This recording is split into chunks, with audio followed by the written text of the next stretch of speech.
जय हिंद दोस्तों। खुद को बहुत ज़्यादा ही बुद्धिमान और सुपर इंटेलिजेंट समझने वाले यह ज़रूर सुने।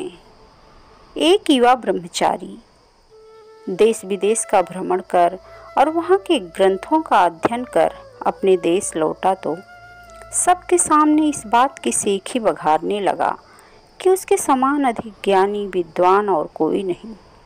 उसके पास जो भी व्यक्ति आता वह उससे प्रश्न किया करता कि क्या उसने उससे बढ़कर कोई विद्वान देखा है।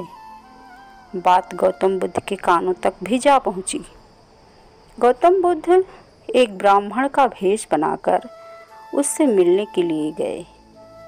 ब्रह्मचारी ने भी उससे प्रश्न किया, कौन हो तुम ब्राह्मण?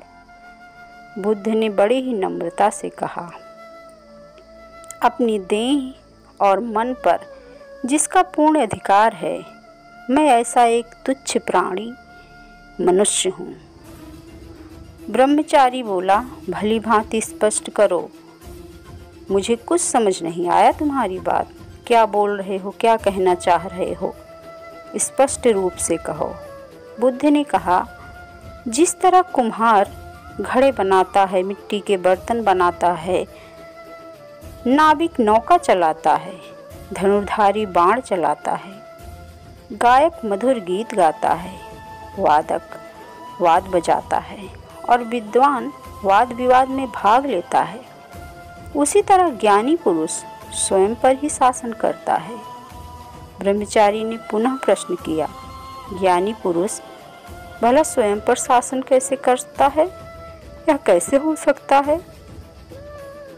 बुद्ध ने समझाया, लोगों द्वारा स्तुति सुमनों की वर्षा किए जाने पर अथवा निंदा के अंगार बरसाने पर भी ज्ञानी पुरुष का मन शांत ही रहता है।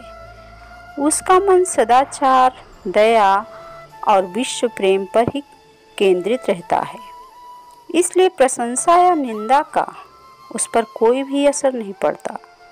यही वजह है कि उसके चित्त सागर में शांति की धारा बहती रहती है। उस ब्रह्मचारी ने जब स्वयं के बारे में सोचा, अपना निरीक्षण किया, तो उसे बहुत ही आत्मग्लानि हुई और वह बुद्ध के कदमों पर गिरकर बोला, स्वामी, अब तक मैं भ्रांति में था, बहुत ही भ्रम में था।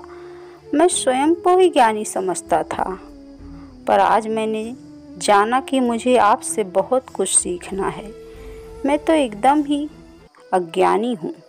आप मुझे अपनी शरण में लें और मुझे ज्ञान प्राप्त करें। दोस्तों, आपको यह कहानी कैसी लगी कमेंट ज़रूर करिएगा, शेयर करिएगा और चैनल को सब्सक्राइब करिएगा। Thank you.